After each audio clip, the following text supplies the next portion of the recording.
Okay, this is chapter 14. This is the 12th week. This chapter is about sleep. So there you go.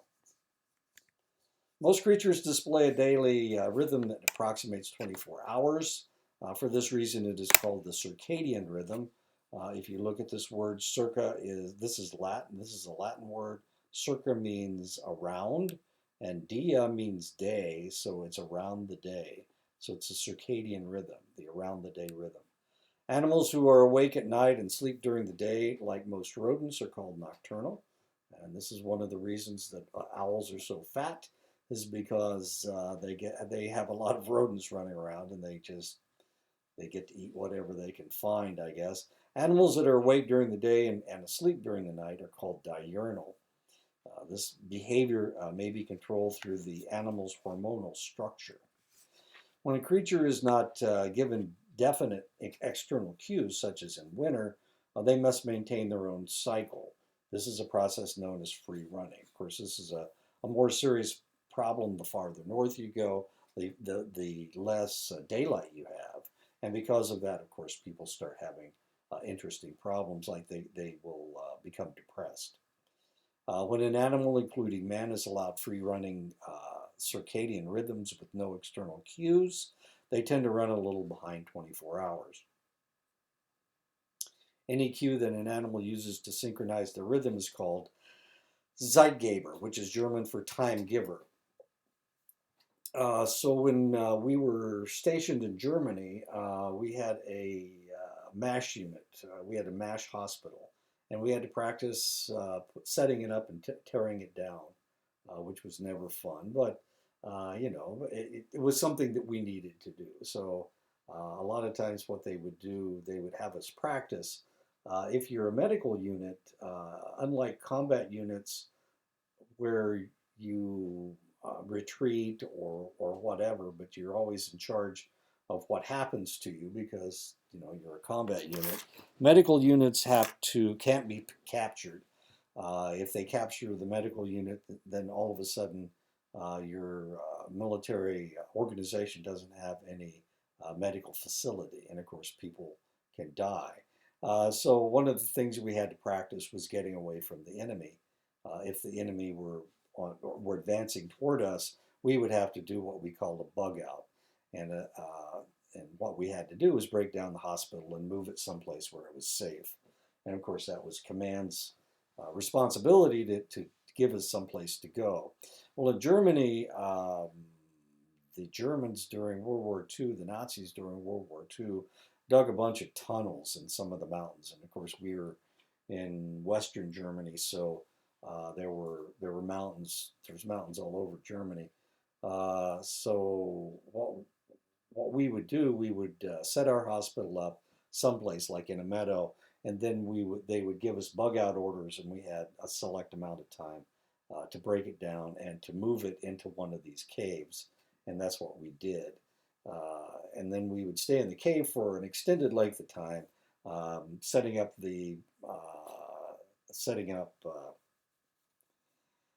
surgery and the laboratory and X-ray and whatnot, so that we could be a fully functioning hospital. And the way we practiced with, this is kind of horrible. We practiced with sheep. So what we would do, we'd buy somebody's flock of sheep, and they would shoot them. They'd shoot them in the head. They'd shoot them in the chest.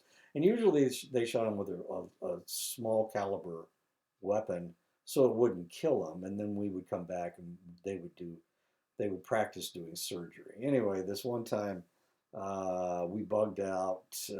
We set it up in a meadow, and the next day, of course, we got bug out orders, and we broke the hospital down and we moved it into a cave. And the problems with the caves were, for one thing, it was cold in there. It was somewhere between 40 and 50 degrees. That was one of the problems.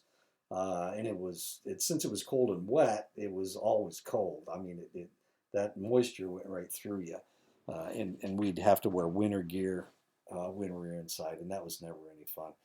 The other problem was that the lights in the caves weren't very dark, weren't very bright.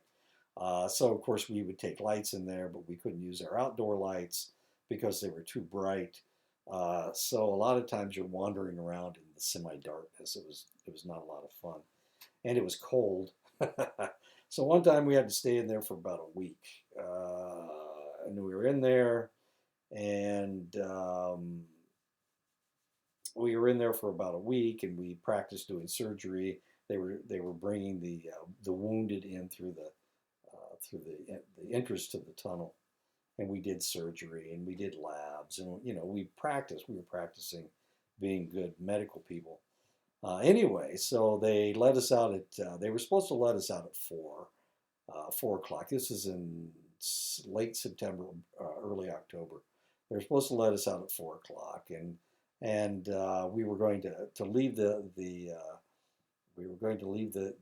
cave, and we were going to come back the next day and break it down, and somebody would had to stay that night, but that was no big deal because I got to leave. Anyway, we went outside. We went outside. It was supposed to be 4 o'clock. It was really 5 or 6. But this is in September, October. Of course, it's in Germany. Germany's way up north. Germany's on the same parallel as the Canadian border, so it's pretty far north. Anyway, we felt like it was supposed to be 4 or 5 o'clock, and when we went outside, it was dark. We had lost, I don't know, 2 or 3 hours. And of course, everybody was different. Our watches didn't work and of course, it didn't make any difference if you're working around the clock anyway. But our watches didn't work because there was something magnetic in there in the caves, and nobody's watch would work. Of course, this was late 70s, early 80s, so clocks or watches weren't the same as they are today. Anyway, it was really kind of bizarre. We went outside, and nobody could figure out what time it was, and nobody's watch worked. It was really strange. Anyway, there you go. Researchers have discovered that a small region in the hypothalamus called the suprachiasmatic nucleus, the SCN, serves as a circadian oscillator. The SCN triggers metabolic activity. Remember, most of your metabolism occurs while you are sleeping. And that's what 60% of the energy that you utilize is done while you're sleeping. The suprachiasmatic nucleus is a master pacemaker. Lesions to the suprachiasmatic nucleus abolish free-running rhythms. Activity in the suprachiasmatic nucleus correlates with circadian rhythms. Isolated suprachiasmatic nucleus continues to cycle. Transplanted suprachiasmatic nucleus imparts rhythm of the donor. And of course, how do we know that? We've done this with rodents, and we've done it with primates of one ilk or another. We don't really do this with humans, but assuming that they did, I usually go to bed about 12 o'clock, sometime between 11 and 1 o'clock in the morning, and I get up about sometime between 6 and 7 o'clock in the morning.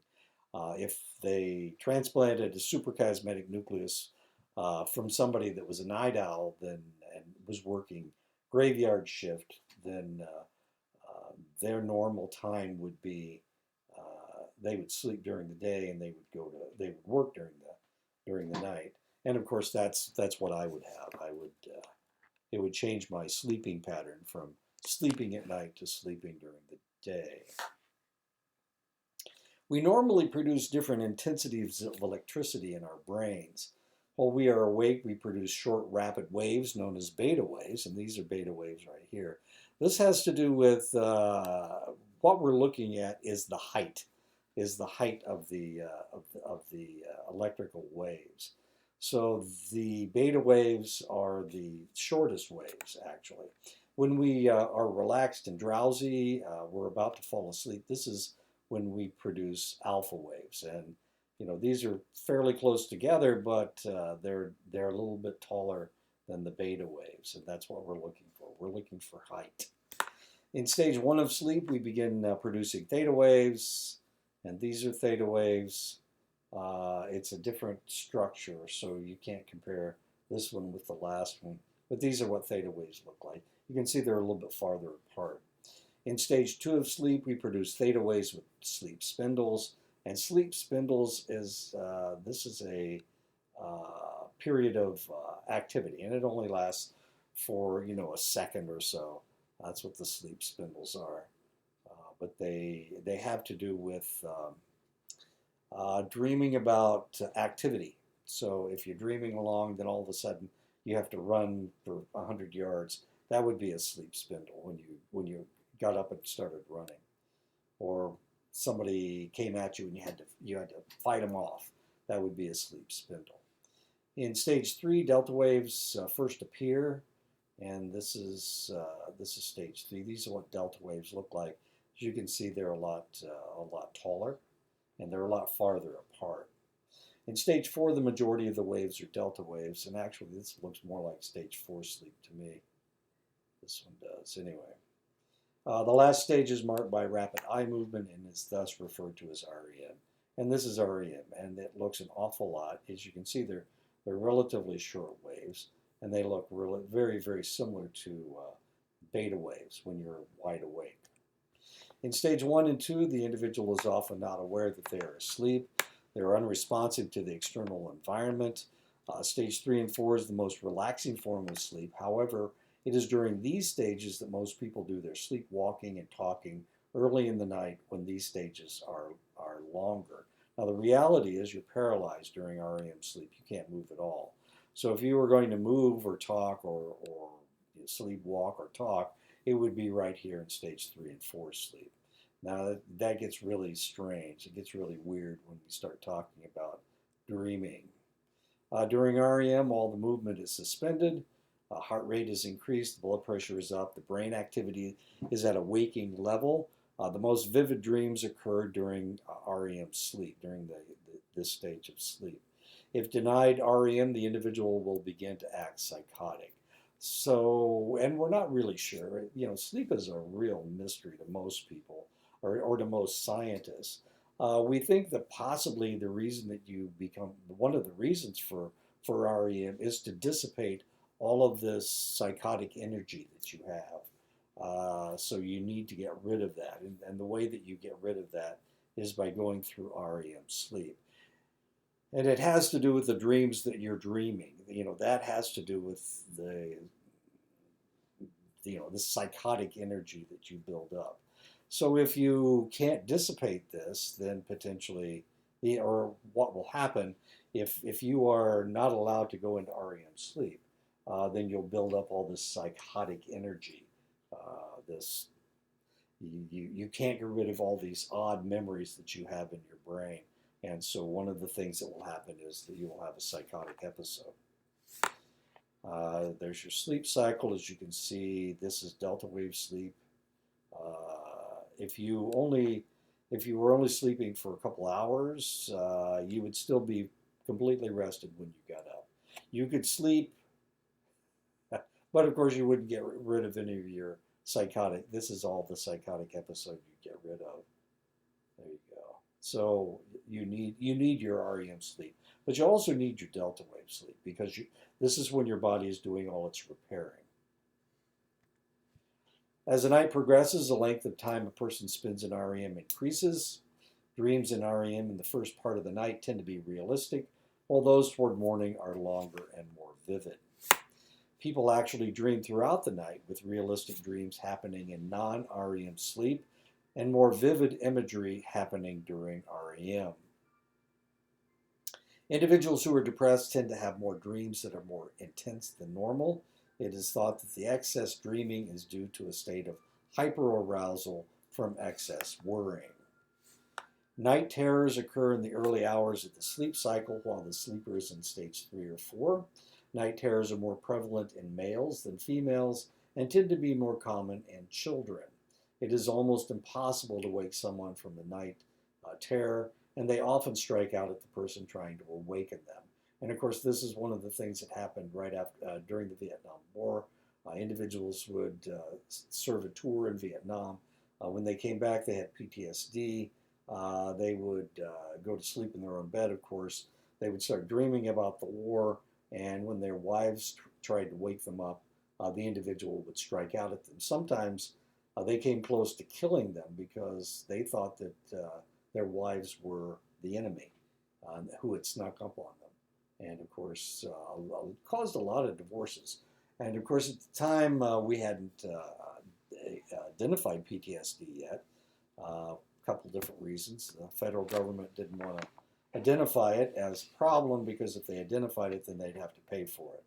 And they certainly didn't want to do that. We didn't identify PTSD until the 1980s, despite the fact that guys had been coming back from war for an extended length of time. I mean, it wasn't just Vietnam, but Vietnam was pretty bad. Um, People were coming back from war, and they were suffering from one thing or another, and the bad dreams and whatnot. And their wives, of course, they were waiting for them to come home, and some negative. They weren't thinking negatively of their husbands, but it created a lot of tension and divorce. So women would stop sleeping with their husbands in the same bed because it was too dangerous. And sometimes he'd get himself drunk so that he would skip over that. We treat PTSD now with Desiril. Yeah, Desiril. And it makes them jump over a delta wave sleep, the first two couple stages. The problem with Desiril is that you don't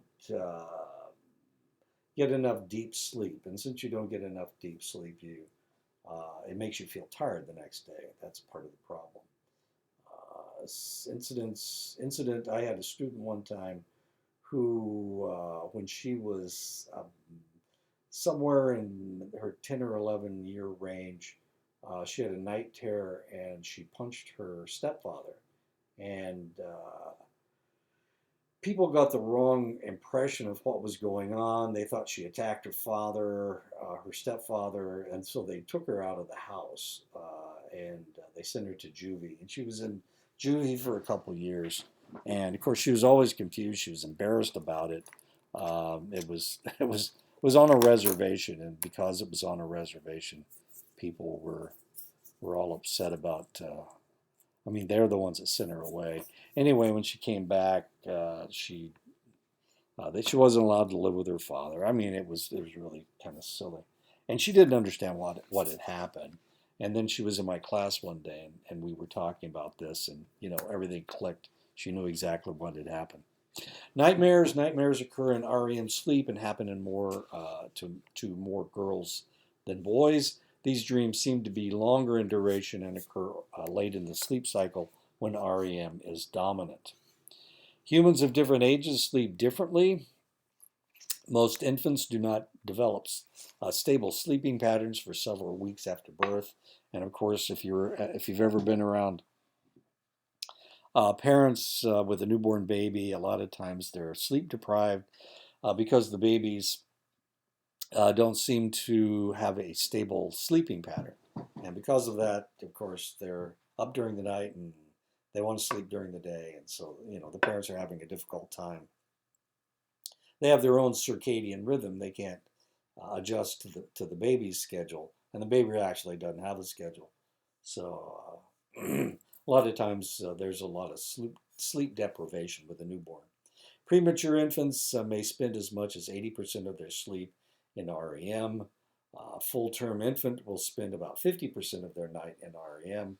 REM sleep declines as people age, but it accounts for about 20% of the sleep in an average adult. Sleep deprivation studies have been conducted on subjects, and it was demonstrated that after a prolonged period of time, the individuals showed signs of hallucinations, irritability, difficulty in concentration, and disorientation. Now, oddly enough, these symptoms were more pronounced in the morning when they should be waking up, and by the afternoon they were all gone. As weird as that may seem, but remember, this looked an awful lot like psychosis, disorientation, hallucination, irritability. So that's what happens when you don't get any REM sleep. Sleep recovery. After losing sleep, an individual will not have to sleep enough hours to get back all the hours that they lost. So if you didn't go to bed one night, it's not like you have to sleep 8 extra hours to make up all that sleep that you missed. Instead, the individual will spend more hours in select stages of sleep. The first night, the individual will spend an increased number of hours in stage 4 sleep where they're repairing their body. The second night, the individual will spend a longer time in REM, and their dreams will be more intense. The basal forebrain in the back portion of the frontal cortex in the front of the hypothalamus is crucial for shortwave sleep. Neurons in the area are activated by sleep and use GABA as a neurotransmitter to inhibit other areas of the brain. Norepinephrine inhibits the area. The pons signals the brain to begin REM sleep. It is GABA and glycine in the pons that inhibits the motor neurons from reaching their action potential in the spinal column. Thus, during REM, a sleeper's muscles aren't just relaxed but flaccid. They have a complete loss of muscle tone. The reticular formation is a collection of systems whose activity creates states of cortical arousal. Activation produces heightened awareness and arousal. Damage produces comatose conditions. Existence of different systems is indicative of the fact that there are different types of arousal. Different components of reticular formation use different neurotransmitters. The locus ceruleus uses norepinephrine. The raphe nuclei uses serotonin. Activity changes excitability of cortical neurons. Neurons are more active, more responsive to inputs. And that's where the reticular activating system is right there. Sleep conserves energy. So what are the biological functions of sleep? It conserves energy.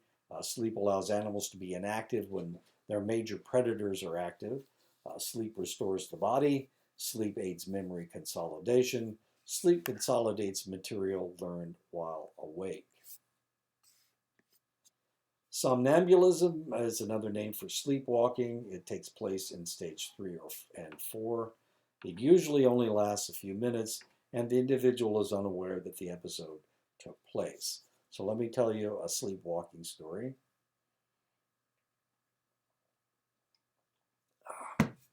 One night, and it was, if I remember correctly, it was a full moon night, but it may not have been a full moon night. I just remember it as a full moon night. I'm from Indiana, and Indiana is a lot like Iowa, actually. There's a lot of moisture in the air, so at night we have dew on the grass. So sometimes the dew is so thick that it's almost like walking in a creek, walking through a creek if you walk through the grass. One night in the summertime, my brother woke up it was a really full, bright moon that night, and it may have been a full moon, I don't know. But anyway, he woke up and he walked outside, and I followed him, and I woke up when he woke, and when he started moving through the house and going outside. His bedroom was right next door to mine. And so I detected that he got up, and I started following, and I went outside with him. So he walked out. This was in the spring. This was in the not the early spring, but it was in the spring when the dandelions were all out. And so he walked out, and he sat down right in the middle of a bunch of dandelions. And of course, the moon was bright, and he just kind of sat there. And I was wondering what was going on. So I went over and I asked him, Johnny, what are you doing? And he didn't say anything. And so I kind of stood there, and it was cold. You know, and there was dew all over the place. So me just walking out, it was only about, I don't know, 10 or 15 feet. My pajama bottoms, the cuffs of my pajama bottoms started picking up the water. So here I am, my feet are cold, and my pajama bottoms are getting wet, and my brother's just kind of sitting there in the middle of this bunch of dandelions. And so finally, after about 10 or 15 minutes, he stands up and he walks back into the house. And he walks up to his bed, and he gets in bed, and he just lays down on top of his covers. He didn't cover himself up. So I reached over to see how wet he was. I mean, he was wearing pajamas too. His pajamas weren't wet at all. Mine were soaked. And his, even though he'd walked through the same yard that I did, he hadn't picked up any. Well, it's not that he hadn't picked up any water. His feet were a little bit chilly.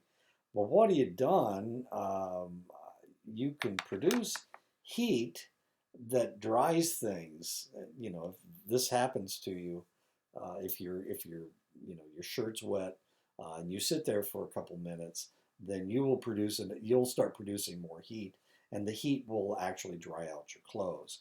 And that's what he did, and he was doing that the whole time he was sleepwalking. But my pajamas were so soaked I had to go change my pajama bottoms. But he'd been sitting in the grass, and his pajamas weren't wet at all. As weird as that is. Anyway, that's my somnambulism story. My brother didn't get wet, and I was kind of mad because I had to change my pajamas. Sleep enuresis, wetting the bed is a problem of some children, especially boys. One method of reducing incidence of bedwetting is a nasal spray of vasopressin that reduces the amount of urine that the individual accumulates. So what you do before the kid goes to bed, first of all, you limit the amount of fluids they take in after 6 o'clock or 7 o'clock, trying to reduce the amount of urine that will accumulate during the night. And then just before they go to bed, you spray this vasopressin up their nose, and it will keep them from accumulating urine. Now, the interesting thing is, well, we won't go into that. The interesting thing, they have to make that up later on. So what will happen is they will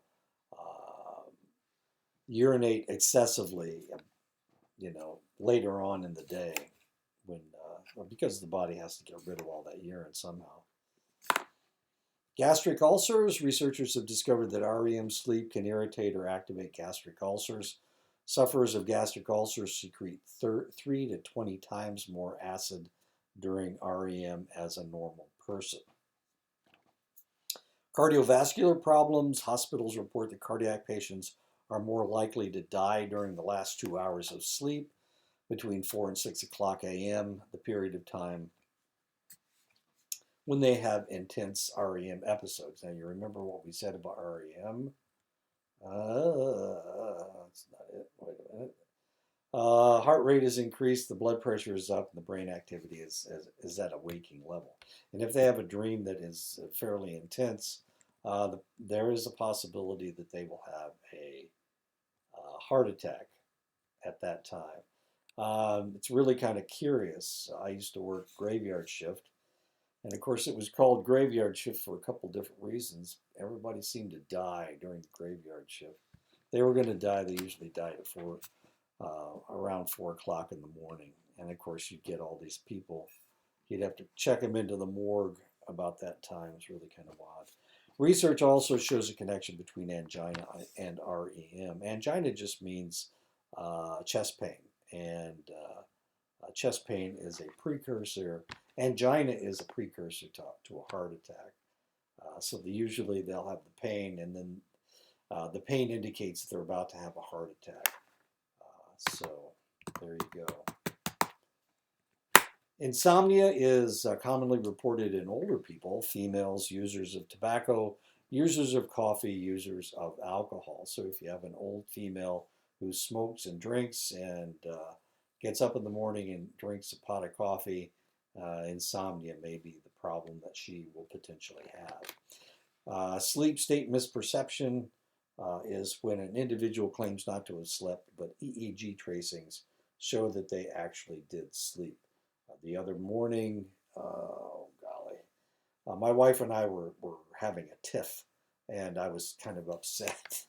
When I went to bed, I went to bed about midnight, and I looked over at the clock. It was 1 o'clock in the morning. And then I looked over at the clock. It was 2:30. Then I looked over at the clock, and it was 6 o'clock in the morning. And I thought that I had stayed awake all night, but what had actually happened, I'd fallen asleep. And I dreamed that I was awake, or I thought that I was awake. Anyway, when I wasn't awake at all. I'd slept for about 3 or 4 hours, and I was fine the next day. And we got over our argument. Actually, we argued even more, and that's how we got it out. Some insomniacs show less REM sleep and more stage 2 sleep, a less restful state. Situational insomnia can be caused by shift work, time zone changes, novelty situations such as a hard motel bed.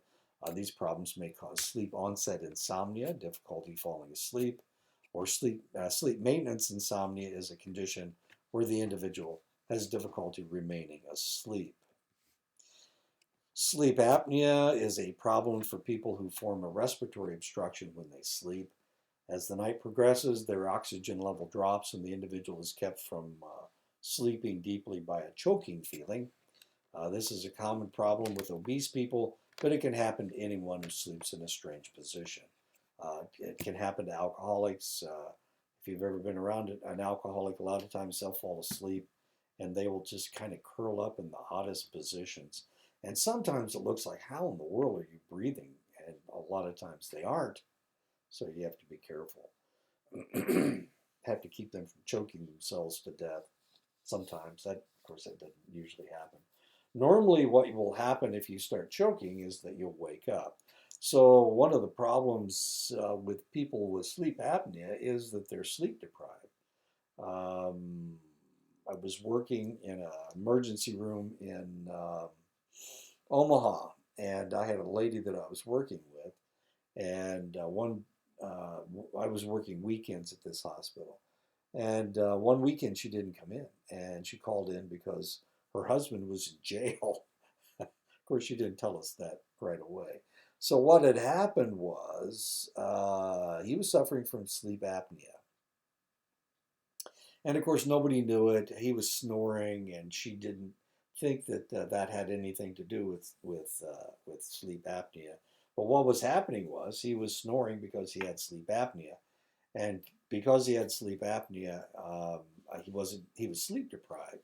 So one day he was driving home, and he almost fell asleep driving home. So he stopped his car and he sat there for a number of hours and slept. And the the police stopped to see what was going on, and they found him asleep in his car.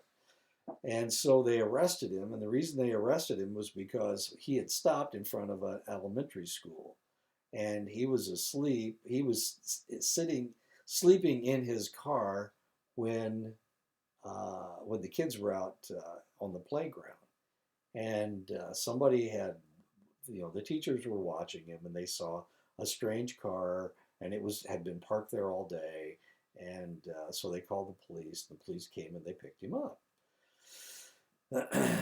And they thought he was observing the children inappropriately. So they, what had to happen was they had to give him a. This was at the beginning. This was back in when was this? In the 80s, and of course, sleep apnea was a new idea, and so they had to send him to the sleep lab to prove that he had sleep apnea. And after that, they didn't charge him with anything, but they thought something was strange was going on, and he had almost fallen asleep. Luckily, he had stopped, but unfortunately, he had stopped in front. He had stopped anywhere else, nobody would have cared. But he'd stopped in front of an elementary school. Sleeping aids. Most modern sleeping pills activate GABA receptors, inhibiting broad regions of the brain. But use of such medications as halcyon may be a problem. Continual use of sleep-inducing medication may lead to a reduction of its effectiveness and result in increased dosages that may be a health hazard. They change the pattern of sleep that lasts even after the cessation of use. They tend to reduce REM sleep, which accumulates with continued usage, causing an unpleasant rebound with cessation. The increase in GABA stays with the individual even when awake, causing a drowsy state known as sleep drunkenness. Some researchers have suggested that the use of melatonin, the hormone that is released by the pineal gland to maintain the individual's circadian rhythm, melatonin lowers body temperature, reducing arousal and causing drowsiness. Another method is to increase the level of serotonin in the system by administering tryptophan. Sleep delay is reduced without affecting the basic sleep pattern. You find tryptophan in milk products. Cheese has tryptophan in it. Most meats have tryptophan, not nearly as much. Butter will have tryptophan in it, but cheese especially. And this is one of the reasons why people will go to bed with a glass of warm milk. And the reason they heat up the milk is because it accelerates the digestion of the milk. The milk has tryptophan in it. The tryptophan is a precursor to serotonin, and the individual is able to go to sleep. So they can use that as a sleep aid. I was teaching in Montana, and there was one of my students was very, very sensitive to tryptophan, and she was such a weird person. I guess I shouldn't have said that. Anyway, they had a pizza party at the school, and she lived about 25 miles away in Chinook, and this was in Harlem. It's actually at the agency just before you get to Harlem. Anyways, it was at the agency, and she had to drive 25 miles to get home. And they had a pizza party. And now she knew she was sensitive to tryptophan. So what did she do? Well, she ate, and she'd only eat cheese pizza. She wouldn't eat pepperoni pizza. She wouldn't eat anything else. It had to be cheese pizza. And of course, cheese pizza has excess amounts of cheese on it. So here she is. She filled up on cheese pizza, jumps in her car, starts to drive home, fell asleep while she was driving, and she hadn't gone more than a couple miles. She ran off the road, went through a fence, and she ended up in a field. Okay, so this is a tribal college. Okay, this lady was white, and she was going to the tribal college, and she tried to sue the school for feeding her cheese pizza when she was sensitive to tryptophan. It was really silly. She didn't win her suit, of course. I mean, that was kind of silly for her to do that. And they should have kicked her out of school for being such a jerk, but they didn't, of course. They'd let her stay in the school. Anyway, long story short, she never did graduate because she couldn't pass. She had developmental problems, and that's one of the reasons why she was going to the tribal college, because she was more accepting among indigenous peoples than she would have been if she had been at a white school. Anyway, she had a developmental problem. She couldn't pass math, so she never got a degree. Narcolepsy, this is an affliction where the individual has sudden attacks of sleep that last 5 to 30 minutes. During waking hours, usually about every 90 minutes. These individuals are different than normal because they go into REM sleep at the onset of their sleep pattern instead of after 90 minutes. These individuals display cataplexy. That's a loss of muscle tone, sensory hallucinations, and sleep paralysis. And that's almost immediately. So if they're standing up and they have a narcoleptic attack, they will collapse on the ground. And I'm going to show you a video of this in just a second. The problem is often triggered when the individual becomes excited. So if they start laughing, they'll fall asleep. They'll have a cataleptic fit. Well, not really. What they do is they have a narcoleptic attack, and they'll just collapse. It has been discovered that there are several breeds of dog with mutated genes that causes the orexin neuropeptide to malfunction. Doberman Pinschers, Labrador Retrievers, and Dachshunds are 3 breeds where the mutation has been noted. Now, this is really kind of interesting because Doberman Pinschers and Dachshunds come from the same breed line. They're both German dogs. Labrador retrievers are actually an American dog, but Dachshunds and German Doberman Pinschers are from the same breed line. Researchers have also produced mice without the orexin receptor who display similar symptoms. The cells that produce orexin reside in the hypothalamus. Recent rodent studies indicate that these cells connect to brain regions that are involved in sleep and wakefulness, including the locus coeruleus, the raphe nuclei, the tuberomammillary nucleus, and pontine reticular formation, among others. This evidence suggests that normally orexin helps the sleep and wakefulness areas carry out their jobs, and orexin-related abnormalities may impair their functions. And now we are going to show you, let me show you this one first, the mean fiance. That's not the mean fiance, is it? Well, anyway, I may have lost the mean fiance.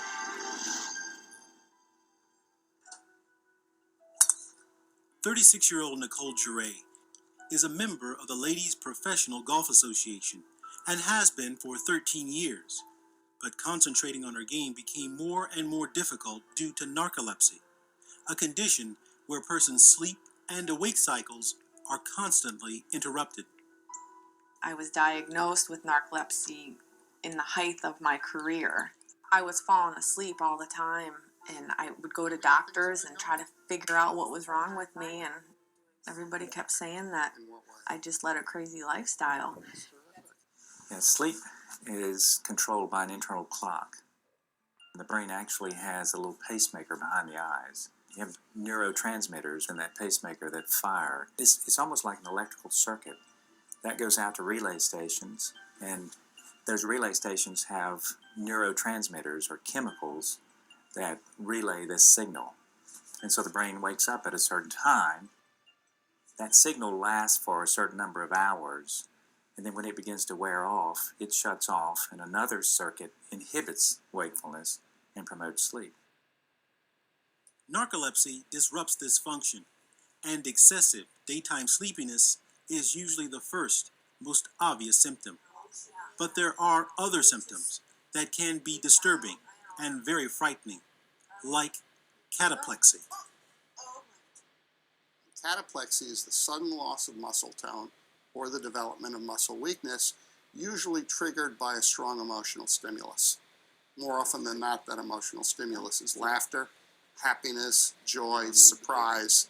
Sometimes it can be negative things like anger, fright, loud noises, but typically it's good things. I was playing in a golf tournament, and whenever I would hit a good shot, I couldn't move afterwards. And I would stand there, and I was worried I was going to fall to the ground. And I was very worried because I thought there was, a life-threatening condition. I wasn't sure what was wrong with me. While many narcoleptics have cataplexy, not all of them do. Some have another symptom called automatic behavior. I call it living in the twilight zone. If you were to stay up all night and try to function the next day, then you're tired and you're sleepy, and sometimes they'll have automatic activity. They may do something and not exactly remember that they did that, even drive.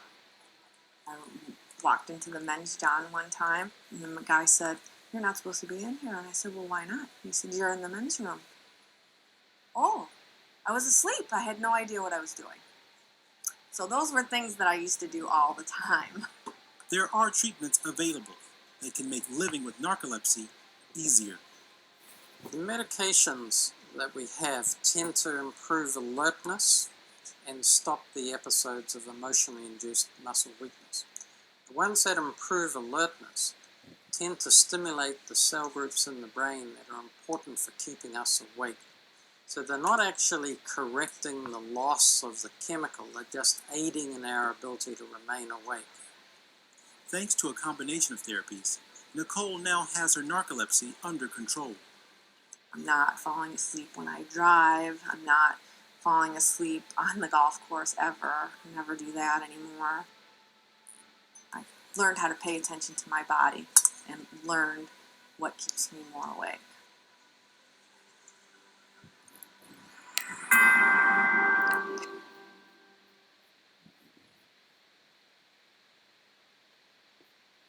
Did you notice that she had a dachshund? I know. I think this is the same one. I think I lost the. Yeah, it's the same one. I'm sorry. I lost the mean fiance. Let me see if I can find it.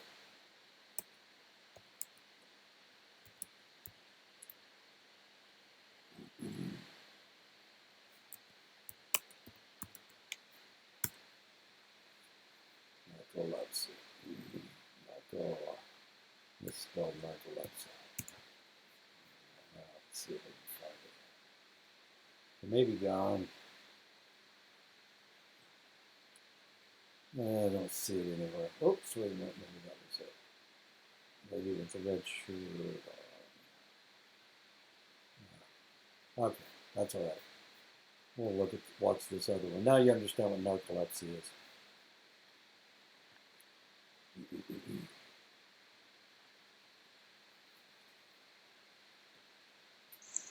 Human Brainwaves, Part 2 on the Biopsychological Effects of Ascension by Danny Searle.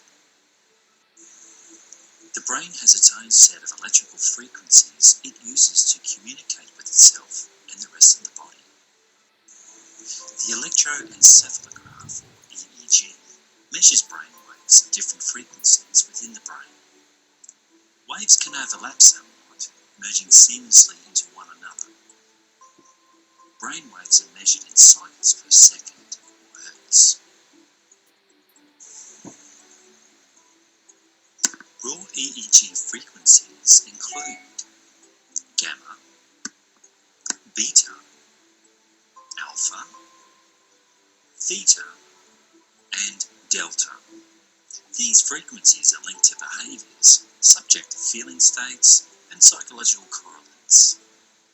The frequency bands and waves characteristics are described as follows. Gamma waves, 25 to 60 Hz. Gamma waves relate to simultaneous processing of information from different brain areas. They are involved in memory, learning abilities, integrated thoughts, or information task processing. Gamma rhythms modulate perception and consciousness, which disappear with anesthesia. Beta waves, 12 to 25 Hz. Beta waves dominate our normal waking state of consciousness when attention is directed towards cognitive tasks and the outside world. Beta is the fast activity, present when we are alert or even anxious, or when engaged in problem solving, judgment, decision making, information processing, mental activity, and focus. Alpha waves, 7 to 12 Hz. Alpha waves are triggered during dreaming and light meditation when the eyes are closed. As more and more neurons are recruited to this frequency, alpha waves cycle globally across the whole cortex. This induces deep relaxation. In alpha, we begin to access the wealth of creativity that lies just below our conscious awareness. It is the gateway, the entry point that leads into deeper states of consciousness. Alpha waves aid overall mental coordination, calmness, alertness, inner awareness, mind-body integration, and learning. Alpha is the home of Schumann's resonance, 7.83 Hz. When we intentionally generate alpha waves, we go into resonance with the Earth's frequency. We naturally feel better, refreshed, in tune, and in sync. In fact, it's environmental synchronization. That is why you feel relaxed and at peace when you're in the country or on a secluded beach. Your brain is resonating with the Earth. Theta waves, 4 to 7 Hz. Theta waves occur most often in sleep, but are also dominant in the deeper states of meditation. In theta, our senses are withdrawn from the external world and focused on the mindscape, internally originating signals. Theta meditation. Theta waves are associated with mystery. It is that twilight state which we normally only experience fleetingly as we rise from the depths of delta upon waking or drifting off to sleep. Theta meditation increases creativity, enhances learning, reduces stress, and awakens intuition and other extrasensory perception skills. Delta waves, 0 to 4 Hz. Delta waves are the slowest but highest in amplitude. They are generated in the deepest meditation and dreamless sleep. Delta waves confer a suspension of external existence and provide the most profound feelings of peace. In addition, certain frequencies within the delta range trigger the release of a growth hormone, which is beneficial for the healing and regeneration process. This is why deep, restorative sleep is so essential in the healing process. Brainwaves affect the way we feel, our health, and our ability to learn. Alpha waves induce feelings of peace and harmony, and just happen to be the same frequencies as Schumann's resonance. This is no coincidence. After all, our brains did evolve on this planet within the Schumann's cavity. However, as we have learnt, the Schumann's resonance is rising, so our brainwaves are no longer in sync with the Earth. Join me for part 3 to learn what direct effects to our health are caused by this out of sync between our brain and Schumann's resonance.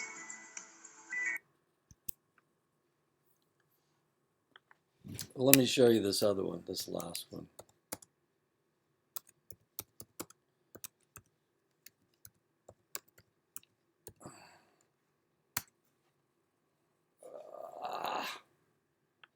Wait a minute.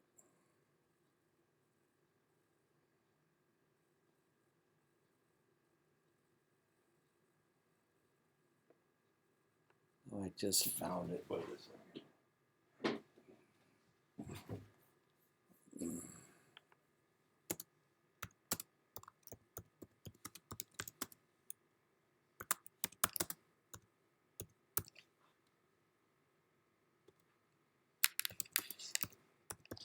As you can see from the title, this is, anyway, you'll see it. Scared or it gets really excited.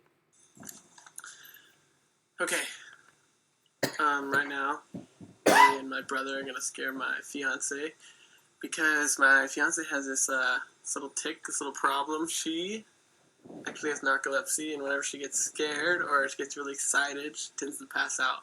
So what I did is I had my brother go outside the door, and when I said a certain word, he's gonna bust in the door and he's gonna scare her, and we're hoping that she can pass out. So let's see what happens here.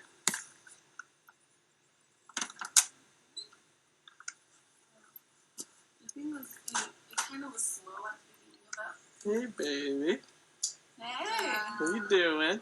Just eating my candy from Disneyland. Mm-hmm. I'm using the camera, as you noticed tonight.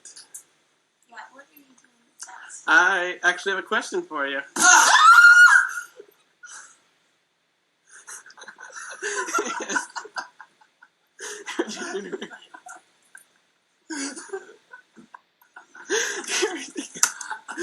Oh, poor baby.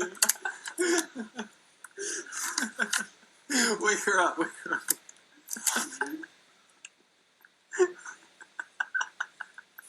Oh, you guys are crazy. You gotta stop doing